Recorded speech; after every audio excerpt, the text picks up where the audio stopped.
Olha, várias entradas aí da literatura. Eu sempre incentivava os alunos a lerem alguma obra, né, que pudesse introduzi-los antes deles irem para a prática com idosos, que eles pudessem se sensibilizar para essa realidade. Então, eu fui utilizando vários recursos. Então, por exemplo, nas supervisões, eu sempre costumo pedir para eles lerem o Diário de uma Boa Vizinha, da Doris Lessing. É um livro que está esgotado, mas você encontra na internet e nos sebos também. Né? Doris Lessing depois foi reconhecida como premiada como um prêmio Nobel. É uma escrita muito bonita, fluente. Né?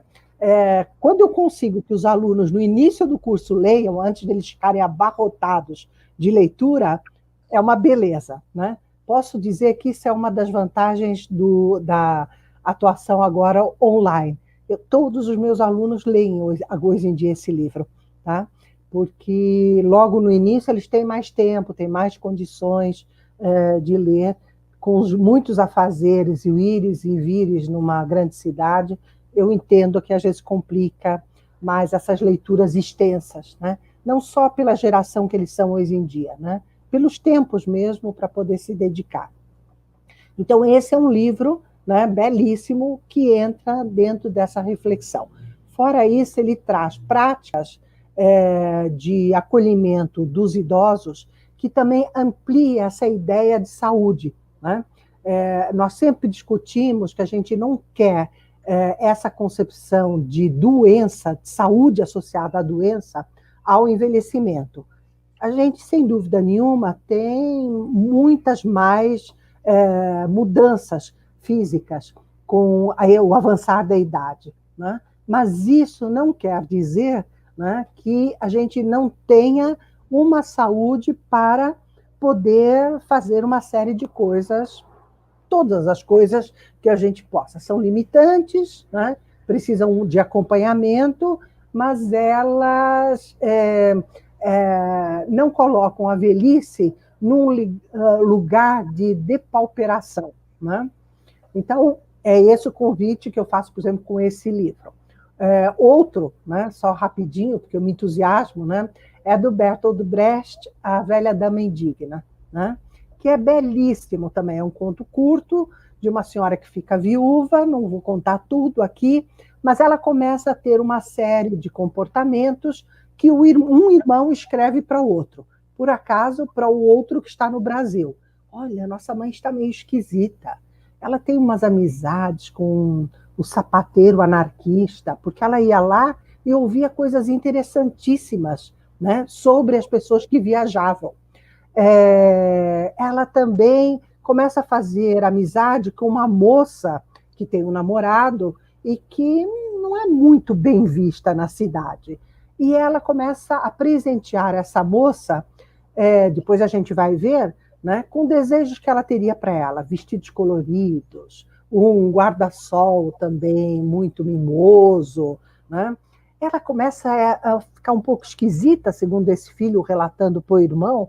Né? Ela vai ver o nascer do sol, imagina, de madrugada, nossa mãe. Bom, vamos pensar que é uma cidade do interior, sem perigo nenhum, que no máximo as pessoas ficam atrás da cortina, olhando o que os outros estão fazendo. Né?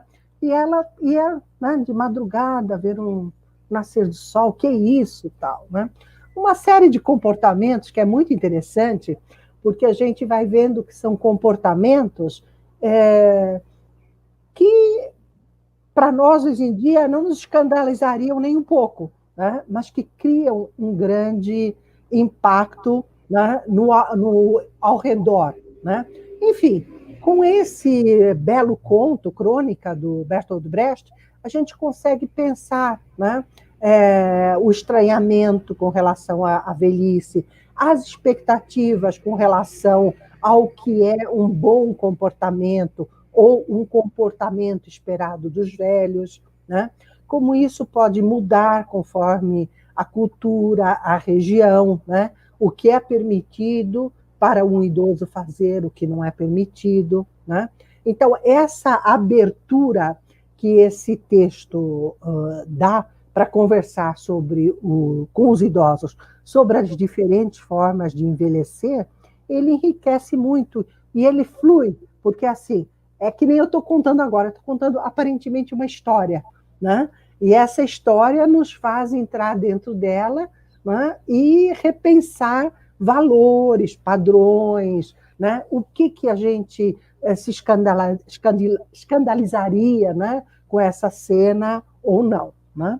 Então, citei só dois, né? Para ilustrar como, por exemplo, eu trabalho com duas obras. Tem muitas outras que, inclusive, eu vou trazendo como exemplos para os alunos se questionarem, refletirem sobre, bom, esses diferentes envelhecimentos, né? E questões, né? E posturas e indagações, né? Que surgem nessas obras. Tá? Então, insisto, a obra de arte ela é um espelho, né? Da sociedade riquíssimo para a gente se repensar. Né?